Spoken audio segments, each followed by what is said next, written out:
we've been going over our family influences from growing up. One of the things I want to go, the verse that I keep sharing each week that I want to kind of keep us focused. If you haven't, there's a roll going around. So if you haven't signed, please do. If like I said, if you want to be on the list. But Colossians 3:12 through 14. Let me read it, even though y'all can read it. So as those who have been chosen of God, holy and beloved, put on a heart of compassion, kindness, humility, gentleness, and patience, bearing with one another and forgiving each other. Whoever has a complaint against anyone, just as the Lord forgave you, so also should you. Beyond all these things, put on love, which is the perfect bond of unity. And there's a lot of key words in here as you can just look at this. We could spend a whole class just on what's going on in this one verse, but I've underlined and read it. I don't know if you can see red on here very much, but the putting on is actually, I mean, it's obviously an action thing that we can do. Evidently, with the grace of God, we can become compassionate and kind, gentle, and have patience and be humble towards each other. And obviously, the context of this, at some level at least, and forgiving each other means that there's been probably a wrong done. So having that kind of a heart, it's so difficult to move towards someone who's hurt us, or we feel hurt by them. Whether they meant to hurt us or not sometimes is the big debate. But I think working through and moving from that place of hurt and defense and protection, arrogance, possibly pride, the things that stop us from being gentle and kind and humble. And I would say that's not something that you just kind of muster up. I think that's when we need to go to God and say, we need the grace to do this, because this is not our nature. But it is His nature, and that is the good news. One of the things we've been working on in here for the last few weeks is it's called a Genogram. It's really it's a family history. And I wanted to see if anybody had done, I know Sherry said she had done the work. Has anyone done the homework? And raise your hand if you actually worked on it some this week. Good. Well, that's great. Well, look at you guys. That's so impressive. And the rest of y'all can go ahead and leave now. We're through with y'all. Yes, men like tasks. Men like a list. Instead of help me clean, it's clean what, when, you know. Men, as a guy, I like things like cut the grass, because when the grass blade starts like this and ends like this, I know my work is pretty much done and when I've cleaned up and stuff. But guys are funny that way. Well, for those of you that did the project, and maybe some of you just worked through it, last week we were even talking, people that didn't do the Genogram itself did a lot of conversation talking about what was going on, and there were some pretty rich conversations that seemed to go on within a lot of the couples. And I just wondered, give me some feedback on what you got out of the exercise.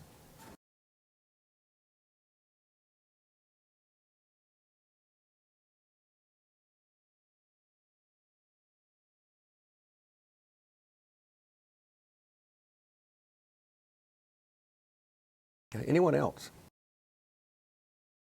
Well, dads are powerful. I mean, there are a lot of, well, it's a different dynamic. But tell me, were there any things in particular, patterns that you noticed, or I just put some things on the board here, the themes of just from looking at your Genograms, did you see themes like I knew I was loved, or I knew I didn't matter, or I mattered when I performed well, or those types of things? Did you notice anything? Even in the one that you're talking about, did you see anything in that category? Yeah, leave her side alone. Yeah, you might want to scoot your chair over a little bit further. Anyone else? Any other thing? Keep thinking about it, because I want to get your feedback, because this is very helpful for other people to see what you're getting. It's helpful for me to see what you're getting. Any other things that you noticed, patterns or themes? So how does that, when you see how your parents argued, how does that help you? Did you?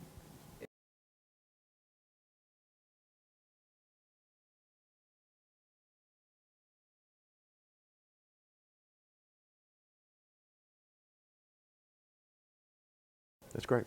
Good for you. Thank you. Anyone else?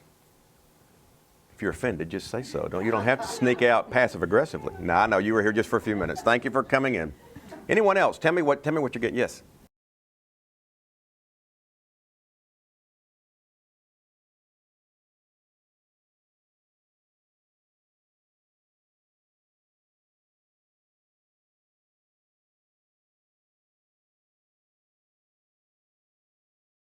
So you're doing the opposite of what happened to you. You didn't get compliments, but you're actually making up for that.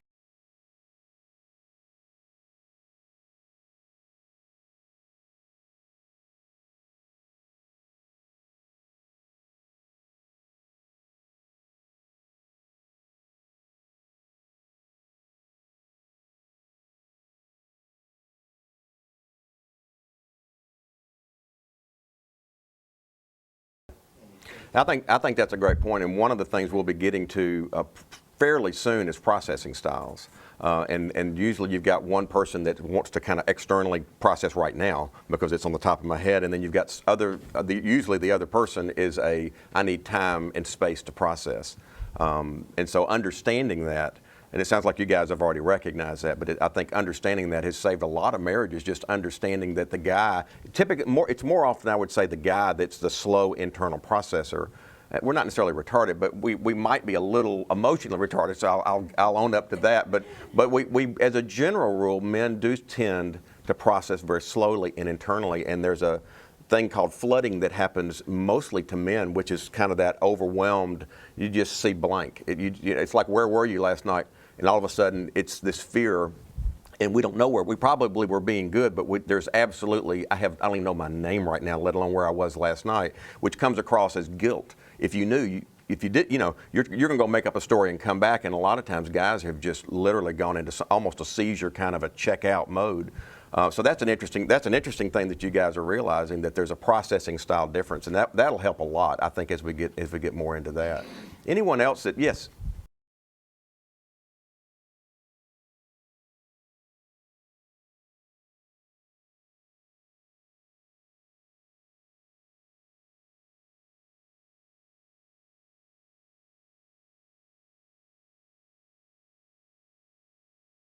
Well, and I think that's a great point. When we tell our kids, "I'm proud of you when you do a thing," we think that's good, and there is good to that. But what can often happen is a child is raised going, "I know that when I perform, I get their attention, or they love me," and we don't mean to say that, but they often pick that up. I tried to make it very intense. In fact, when my daughter had a baby last year and a half ago, I mean, I was in the hospital and I wanted to say, "I'm so proud of you," but I thought, for what? For having, So I actually told her, I said, "I'm really struggling. I want to tell you how proud I am, but I don't want you to think that you've performed and now you've got my pleasure. But I'm just so pleased." And I've replaced the word pleased with your, if you can help a child understand, "I'm pleased, I love you, and I'm pleased with your behavior," and let them try to learn that. At young ages, they won't understand that, but as they get older, at least you're differentiating between, "I'm proud of all of you," or "you're a bad boy," and we take it to kind of the all or nothing thing. But I think you're right, and when we're trying to do good parenting and tell our kids we're proud of them, we're creating a monster that we may not be able to undo. That when they're not getting someone saying, "I'm so proud of you," they need to work harder to get value. And so I don't know, I'm not a parenting expert, but I would be reading somebody that actually is, because I wonder what you could find out about how to do that, because a lot of your kids are at a young enough age where you can change the language before it's too late. They're not saying, "I'm proud of you" much anymore. They must not. They only loved me when I did, and that was one of the things I was talking about, I think last week or the week before. Is it doesn't mean that the parents did that. It's just that was our perception. We perceived that we had value when we performed, when the parents may have really been trying to say, "I love you and I care about you," and those things. But we hear what we hear, and we can, sometimes through the grid of what we believe about ourselves. So I think that's a great point. Yeah, I'm already thinking, how am I going to praise my grandson when he does something well? How do I not put that into him, that Granddad loves me when I hit the golf ball good or do the touchdown? But so it's an interesting thing, but I'm glad that you've seen that. I think that's important. It helps us at least start trying to change. Anybody else? Comments? Yes.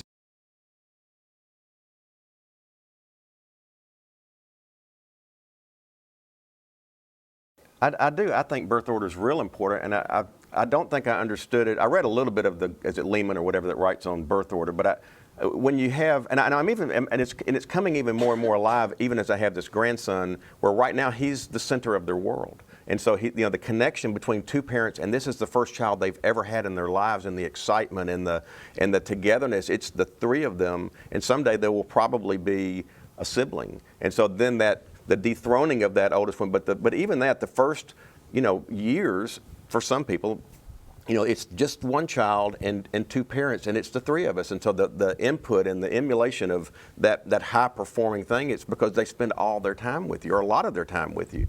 And so I think the oldest maybe picks up more than the others, because now you got to divide it at least by two, and then an infant comes along that's taking all of their time. I mean, mom's time is just nursing and taking care of and changing diapers. So there's a lot of dynamics and theories on birth order, and I wouldn't say it's a dead fast rule, but I do see a lot of trends.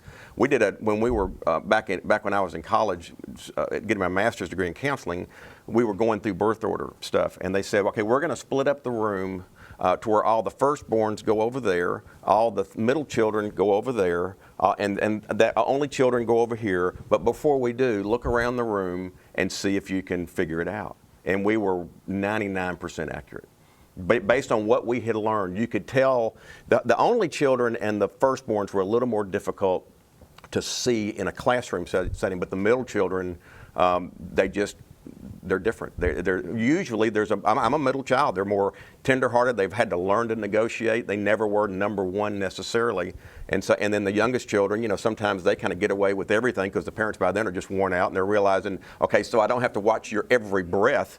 So it is different. It's the dynamics, I think, of parent attention is different. And so read the book if you'd like to. I think it's very interesting, and it was interesting that we could pick. There was one person that we weren't sure if they were an only child or a firstborn, but they were very similar because they'd had a whole lot of their parents' attention, and they're the oldest usually is the high performer in the family. I think it's a factor. I think it's certainly worth looking at. And even then, as you have children, you realize you love them all the same, but the messages to them may not be that. It may be, well, you never had time for me, or you had more time for the little one, or I was dethroned as an oldest child. So we're not necessarily trying to send these messages, and we don't love them. I mean, I speak for myself. I love my children the same, but I'm sure I've treated one differently than the other, maybe just because of where we were in life, or where I was in life, or where they, all those kinds of things. So that's a good insight. Anyone else that worked on this or has just got that sees patterns, do any of these themes look familiar as you look through your genogram? Things that you have just kind of, if you had to sum it up, I felt unloved, or I felt like I mattered when I performed. Was there anything like that was profound in that way?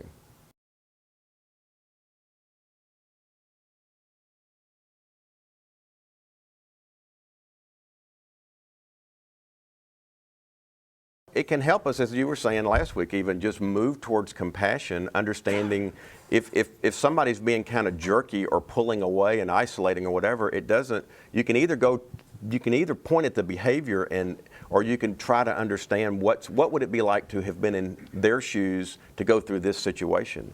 I hate to say these kind of words because it sounds so bold, but I saw a miracle happen in my office this week where a couple really, for the first time, really connected on a conflict resolution thing, where they really began to see the other's perspective and had compassion. Even though they didn't agree with the perspective, they finally got off their what about me thing and really moved towards each other. And it was an incredible thing. There's a lot of tears in the room. It comes from that of, what must it be like if you were raised like this and you were told these words? Can you see possibly how this person might feel towards you? And it's so hard to go there when we feel so offended, but yet if we can ever go there, I'm telling you, there's another whole level of intimacy that you can reach that is really, it's beautiful, and it's not perfect ever, but it does help us. If you ever even get to the place where you're starting to be curious what it might have been for them, that's the start. I mean, just getting to the point of who cares what they went through. What about me? I just got abused, or I just got neglected, or hurt in some way. It's so difficult when we're cranked up, which is one of the reasons why when I do the diagram of, situation happens and there's thoughts and there's negative feelings and then there's negative things, to take a break in there, because there's a point where we've got to calm down and really get our head together and try to do the hard work of going, what is really going on in me? Not what am I accusing him or her for, but what's going on inside that I'm this upset.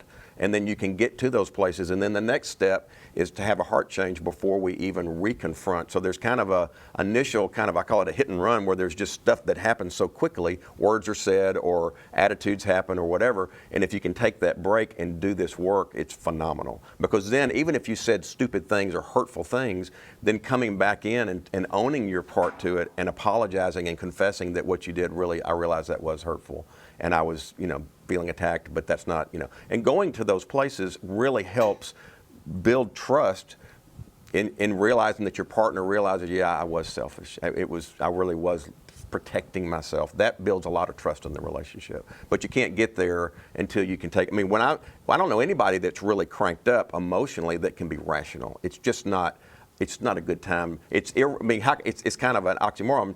While you're irrational and emotionally hijacked, I'd like for you to be logical just for a minute. That's a little ridiculous. So if you can wait and let the dust settle a little, then you can come back to it and deal with it more maturely without the emotional hijacking. Where I think most of us make the mistake is one or two places. We either try to rationalize while one person is really hijacked, or we wait and we say let's break or whatever, and we never come back to it to really deal with it, and then there's a lot of abandonment, a lot of unresolved conflicts that happen. So what we're going to try to work on is how to provide that safe place so that we can actually work through these things. So that if I need time, and guys, this is usually more us. If you're an internal processor, it would be you as well, but it's us to say, I need some time to think about this. I need some time to process, but I will come back and we will talk about it, and then we need to come back and we need to address it. Otherwise, we start building kind of this irresponsible behavior of I'm a chicken or I left and I'm not reliable. You can't count on me to come back. And then there's more abandonment that goes on and more neglect, and it gets pretty ugly. So learning to say I'll be back and then really following through with what you said is real important. Yeah, somebody had a question. Yeah.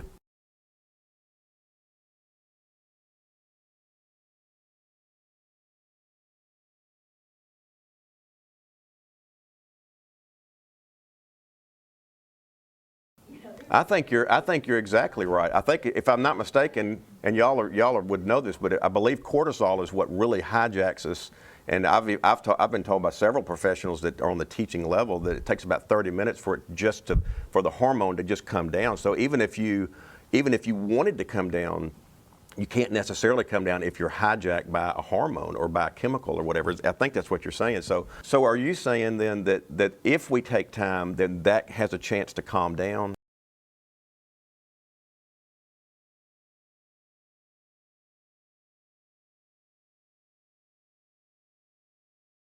Yeah, I've heard it described as a kind of a rut in a dirt road, like if it's rained and a truck's gone through and left a rut, that we go back to that rut, and when a situation happens, our brain is taught to go through this certain path, and that we can actually change and I've seen it happen through cognitive therapy and counseling, where you really can change the way your brain thinks and processes information. You have to choose it, but it actually can knock down the rut, and you can form a new path.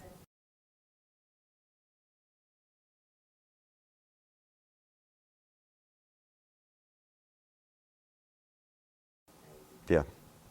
I've heard it called the cuddle hormone. It's the want to be together kind of thing. That's great. Thank you. That's very helpful. Anyone else have medical? That's great to hear. I love hearing that. Anyone else have input? Any of these things anything that hits you from going through the exercise? And by the way, if you're interested, number one, I've got the Genogram exercise up here. If you're new or if you haven't had it before, please take one with you and do it. We're still going to be on this for a while, but also on the website, I think I've told you guys, I put the video up around Tuesday or Wednesday each week of the Sunday before, and on the last couple of Sundays, I've got a link to this assignment, so if you lose it or want to get another copy, there's a PDF file you can just click and download. But anyway, one of the things that happens from genograms or from looking at our family of origin is we have a lot of, and Fu is family of origin. It just took up a lot less space. I didn't want to take up anymore. So if you could just follow me on Fu, I would appreciate that. So what are some of the Fu shoulds that we learn? Shoulds basically come from other people. Most of the time, we don't make up shoulds. We should do this. We should save money. We should parent this way. Usually, those are rules that have come down from our families of origin. So I want to list some of them and just kind of give you just a a sampling of some of the different shoulds that happen.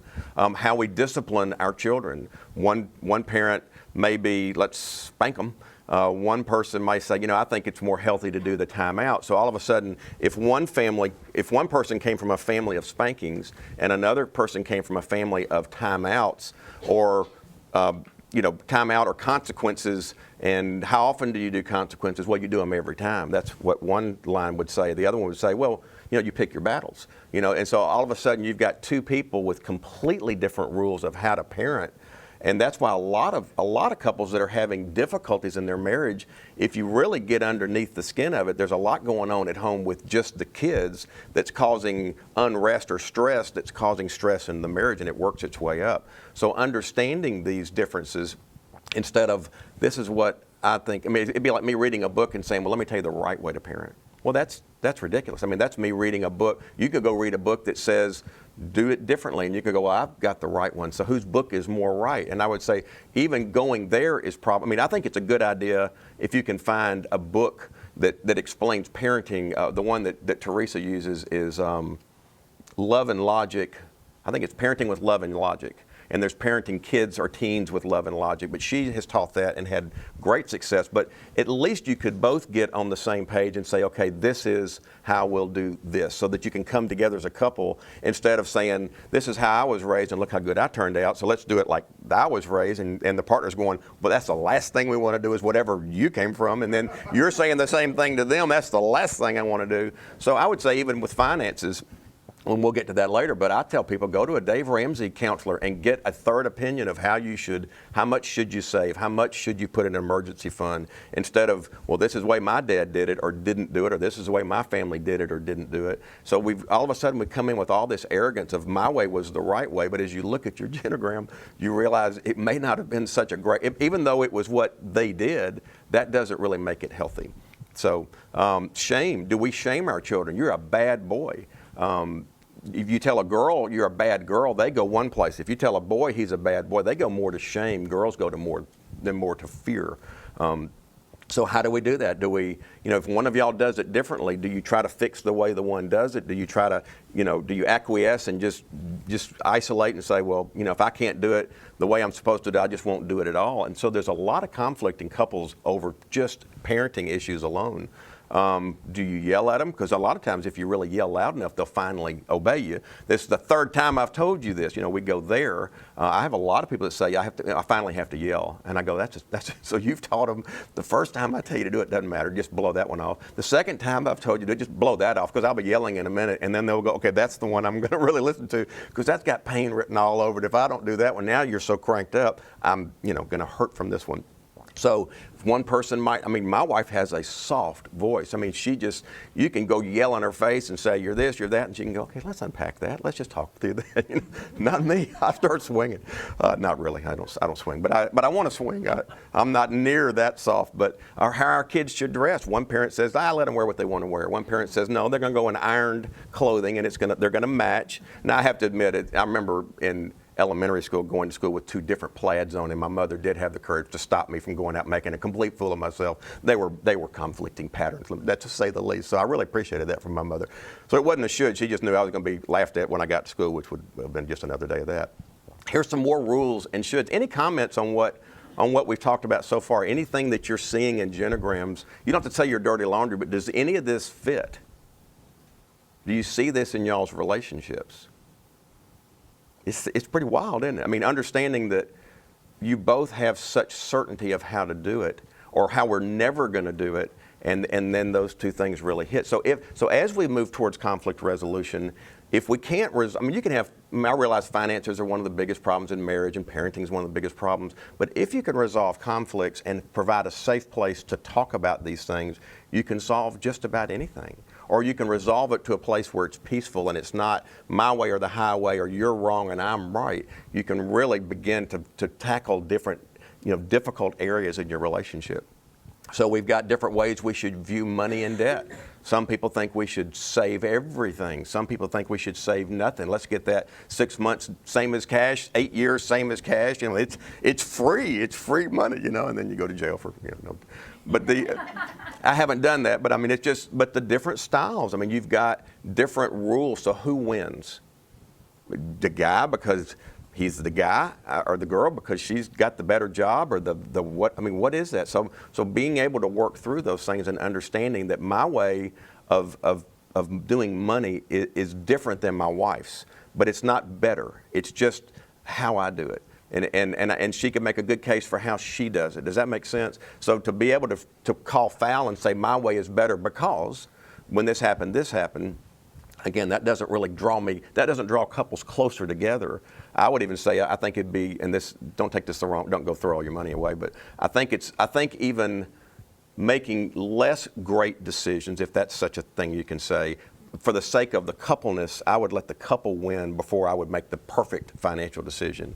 Some couples come in and the wife and her dad are just super tight, and dad's a financial guru and husband's not a financial guru. So lady goes to dad for financial stuff and cuts the husband out of the picture. And I can tell you that's a problem, because then there's not a separation. Remember we talked about the leaving and cleaving. Now I'm not saying, go under and go bankrupt just for the sake of your marriage, but sometimes going to your husband and saying, what do you think we should do? Or going to your wife and saying, here's what I'm thinking, what do you think? Before you go to parents. Or do you think we should talk to my dad, or because he's a financial planner, and she may say no, or he may say no. But I just would say err on the side of what increases the coupleness of your marriage, not what's the best financial decision. I see a lot of divorces over the best financial decision. So the best financial decision wasn't the best for the family. It just was the best interest rate on the, I mean, I'm just saying there's a lot of division over that, where the husband or the wife feels incompetent compared to your family of origin because you go to them, you don't come to me, and I feel left out. And I see it male and female. This isn't a gender thing. I see it a lot. And so those are things that need to be worked through. Different ways we should spend or save money. Kind of a similar thing, but spending money. The couch looks kind of bad, and the guy's going, I'm waiting for the couch where when you sit, you fall through and hit a spring or something. And if the spring doesn't draw blood, it's not quite time, but I think we can start talking about it. Whereas some people, I see a little wear and tear, I think it's time for a new living room. So figuring those things out. Different ways we should show affection. This is huge. How should we show affection? How do you want affection shown? I'll show you affection the way it's meaningful to me, and who cares about you? If you don't like it, what's wrong with you? Because this is what we do. Some people like touch. Some people like words of affirmation. You can go to the love languages material and get a lot of information. But romance, I think men are supposed to date their wives. Where'd you get that? I mean, I think it's a good idea, but where did it become the ultimate thing? Men are supposed to what? I mean, biblically go back and find that one, but society-wise, now I think it's great for men to date their wives and have date nights and those things, but when something good becomes something ultimate, you can kind of get off course a little bit. Does that make sense? Any questions? I know I'm doing more talking today than you guys, but any questions on that? Does that ring a bell? Does it seem, give me some feedback on what you're seeing. Not that much feedback. Okay. All right. How should we look when we go to church? Don't wear that. Nobody wears that at church, and put the jeans back up because nobody wears them. Just a few people wear jeans. Chuck's worn them a couple of times. It's gone over a bit. I love that my wife doesn't dress me. That's really a really great thing. She goes, you go any way you want to go. Of course, she may not sit with me. I'll be in the balcony hiding or whatever. But what kind of language should we use at church? We're not supposed to say that here, that we're in church. That's not what you say. That's not what if somebody hears you and draws an opinion? What will people think? I'm just saying these are rules that I think need to be. So the shoulds, again, will determine the behaviors in a lot of these areas. What time should we get here? Anybody deal with that? Everybody deal with it? Yeah.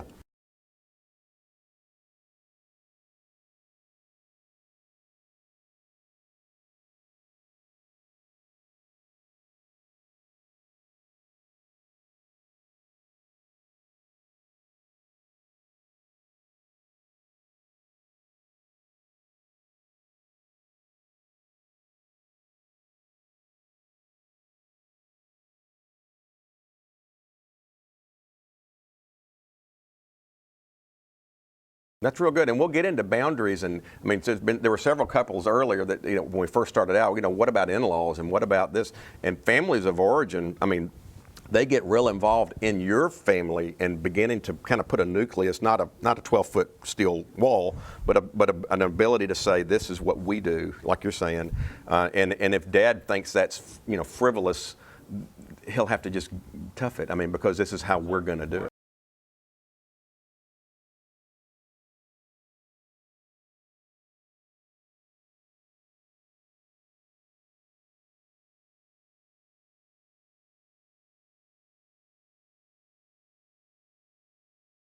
Yeah, and what you've got is you've got mom's shoulds. Now, this is what you're supposed to do. I mean, you're supposed to do it this way. Why don't you do it the right way is more probably where she's kind of, like you said, she's not being diabolical trying to split y'all up. She's just trying to help you with what she knows to be right when somebody told her who knew it was right, but it's not right for you guys. So that's the power of all this, I think, is understanding that. Let me go through a couple more things here real quick. Just some more family shoulds.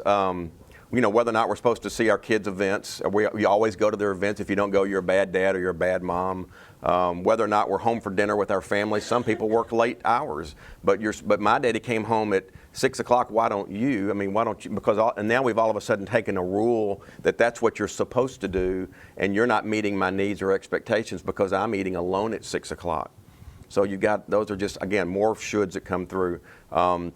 Do we do date nights with our kids? Do we do we did the campfire for the father-daughter retreat or whatever last night, and there were 60 people there, 30 fathers that were with their daughters, and it was pretty impressive because those types of things, I can just tell you from my perspective, I did a lot of that, and I will never regret it. I did a lot of father-daughter nights. I did a lot of father-son nights.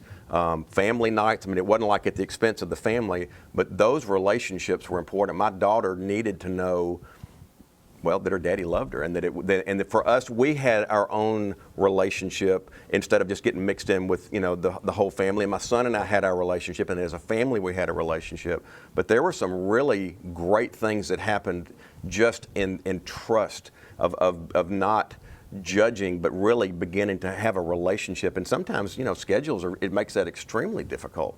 To be able to spend that kind of time. And I'm not talking about, let's go to Ruth's Chris again tonight kind of thing. It was, let's go to, I would ask my son, I would say, if you pick your favorite restaurant, and I'm thinking this is going to be a real expensive night, and because he loves steak, and he would say, how about Luby's? And I go, anything, just anything you pick. And he goes, I just didn't go to Luby's. They have such a great selection. And I was like, I love you. I'm so proud of you, my son. So, but the date nights with kids is important. Do we criticize our kids or each other? Is that something that we learned that you just fuss until you get your way? And I think the attaboy is can we balance that out? If you read Boundaries with Kids, it's going to talk about, as you set boundaries for your kids, that there's also an equal amount of attaboys. You do this well, and so that they're always encouraged as you set a boundary. So it's not just picking your battles so that you can win one, but you actually set boundaries for kids, and you keep knowing that they're loved and that they matter. It's not just you're a bad boy kind of thing. And I think that's a good thing. And then date nights for couples. Do you go on date nights? Well, my parents did. That's what you're supposed to do. Well, my parents didn't, and they stayed married forever, and yours divorced. So who's right? Well, I just know it was really a great idea. That's what we. And then now, as you look at your Genogram, not such a great idea. That evidently didn't save the marriage. But but we do date nights. Teresa and I, it's a little religious thing for us. We go on Thursdays. How do we handle conflict? Do we ignore conflict? Do we attack each other? Do we interrupt each other? Do we shut down? Do we yell? A lot of this is learned behavior. A lot of it's we know what we've seen growing up, and it's normal for us. And that's pretty much it. Usually it's just a combination, and I'll get into this maybe next time, and this is, I guess, is the over. Let me end with this. Usually this is all of this, who we are is what we're talking about, what our family of origin influences are. It's a combination of our family of origin influences, the hurts and losses and disappointments, how our brains work and process, which you were talking about. We're going to get into that more later. Temperaments, personality styles, our beliefs. Do we believe who we think we are based on our past, or do we believe who we think we are based on what God says about us? And we'll get a lot more into that because that's where I'm certainly going. And then it's just I would say we're all carefully woven by God, and that we're not a mistake, and He really cares for us. And so I want to move us towards this, because this is what I was going to try to send home, or would like to send home, as this is a homework assignment if you want to do it. It's a timeline for hurts and losses.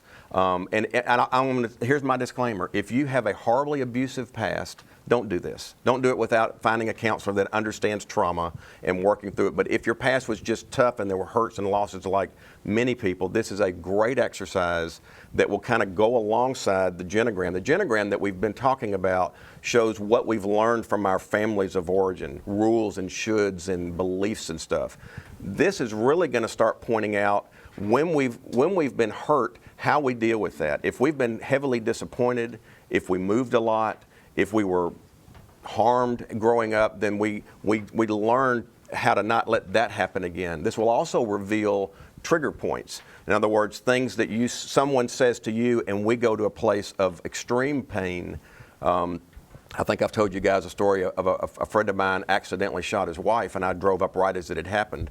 It's a bad story, and it was an accident. But I got there and I ended up holding her as she died. Okay, so for me, now it wasn't my life, but it was for me traumatic. And so for a long time, hearing firecrackers or seeing a gun, if I was in a room with a gun, if somebody just had a gun around, I'd say one of us needs to leave, either that gun or me, because it was so what would happen was that gun would trigger an incident that had happened in my past that was very traumatic for me. And so that's where this can really begin to help, is what is it that he's triggering in you, or what is she triggering in you, or what just got triggered in me that I'm so angry with you. Remember I was talking about when I'm angry with you, instead of what's wrong with you, I'm angry with you, what's going on in me? Did something get triggered from my past? Did I go to a place of abandonment, or did I go to a place of fear or self-protect? Where did I go? And maybe it's on this list and maybe it's not. So your assignment's got a blank line. I figured I'll just make you a copy. I know y'all are capable of drawing a line all by yourselves, but just to make it easier, so maybe you do your homework thing. There's a line there, and I just couldn't stop. I had to obsess over it for a while, and then I moved on and turned it over to God. And so I didn't do 2 lines. I just did one. I didn't do one for each of y'all. I figured y'all could make a copy. But and I'll try to put this up on the website as well, so that and then when I say the website, several people have been confused. This is not, these videos or whatever you want to call it, these classes are not on the church's website. They're on my website. So if you go to chucksugar.com, if you've missed a class, or if you miss a class, they're up there. They're usually up there by Tuesday or Wednesday of that week. And so that and I'll try to put a link to this homework assignment, and the genogram is on the last 2 weeks. So if you miss something, you can still keep up with the class if you want to. So anyways, let me pray and thank you guys. Yes.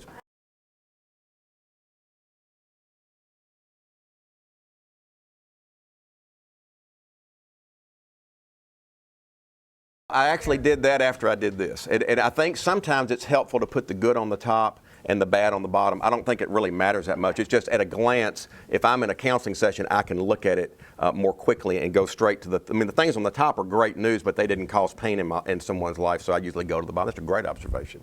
But just do it any way you want to do it. But if you can if the whole thing is bad, just do the bottom line, or just put them anywhere there's no wrong way to do it. And a lot of people will avoid this assignment because this is going to get you back to your earliest memory that's bad, and to the most recent memory that's bad. And I just would encourage you, again, if there's trauma there, don't do that. Don't play with this, because this can really start drumming stuff up. And this is not a counseling session. This is just a class. So if you find this helpful, it helps me knowing this is where a lot of my sensitivities come from. It's not as much from, shoulds and rules come from the genogram information of how we were raised. But if the trigger stuff that happens in bad arguments, I've seen a lot just recently in this last week where it was just such a disconnect between what he meant and what she heard, or what he meant and what, vice versa. I don't do vice versa real well live, but yeah. It's as early as you can remember. I can remember my first bad memory. I won't tell you what it was because I don't want to tell you what it was. And I'll be glad to tell you off. But my earliest memory to today. So if the house burnt down, if divorce, if daddy left, if dog died, if you moved, a lot of people are very traumatized by moves. You move from your place that you grew up and all your family, and then you move to another town. For some people, that's as traumatic as losing a loved one, or more traumatic. So anything that stands out, what I find is that doing this exercise kind of dumps my brain of what's on the surface, and then later in the week or the next week, I start going, I forgot about. In fact, I did this before I went and did some EMDR stuff. I think I shared this last week. And after I did the chronological thing of things I wanted to work through, the biggest one I had forgotten for 30-something years. And luckily it didn't undo me. I could have run to a counselor pretty quickly, but it really did help me by getting this out on paper. And it's difficult to do this. I'll have to admit this is not going to be a fun exercise, but I think it is very revealing. And if you feel safe later, do this individual. If you feel safe enough, you can share this with your partner. If you don't feel safe, just for you to know where you might be triggering to or what's unresolved in your life. And I'm not going to have you writing letters to everybody and doing all that. We're not going to do that kind of therapy. This is just a class, but I am trying to help you see where the triggers are coming from and what has influenced you. Where do our defense mechanisms come up? When do I feel attacked? Even though you can't imagine why that would attack me. I just meant this. Well, that reminds me of when this happened, when I really was attacked. So this can be very helpful. So again, you use your own discretion on whether you do it or not. But I would love, and when you come in, just like the Genogram, I'm not going to ask you to read your list. It's nobody's business to know where you've been. But I would like to know what you learned from it. It helped me remember this, or it was really painful to do that, or I can see now why some people see a lot of insight from doing either the Genogram or the hurts and loss and disappointments timeline. So I would love to hear what you got out of it. That's kind of what we've been doing. I don't want you to air things that are very personal. This is not the right forum for that. So let me close this in prayer. And if you have any other questions, I'll be up here and I'll be glad to help you. Father, we thank you for your word and the truth of Scripture, that we are who you say we are, Father, that as Christians we are seen through the righteousness of Christ. We're not seen through all this junk. Lord, help us to understand what the junk is so that we can know when we're falling away from you and when we're caught up in our own stuff. Help us to not focus on our junk so badly that it takes us away, Lord, but help us to use it as a resource to understand ourselves better, you better, our relationships. So Lord, I pray for every marriage in here. Lord, we're all dealing with different things at different times. So I pray that you will heal the marriages in this room, Lord, that you will, and I know you don't usually zap us with healing, Lord. You usually use a process to work us through things that lead us towards leaning on you, because we can't do it by ourselves, Lord. And I thank you that you are capable in everything. Your grace is sufficient for us. We just can't do it alone. So I thank you that you're there for us and that we're not alone. And thank you for this time. Thank you for every person that took the time to be here this morning to come hear about marriage for whatever reason they came. Lord, I thank you, and I pray that you will bless them in Jesus' name. Amen.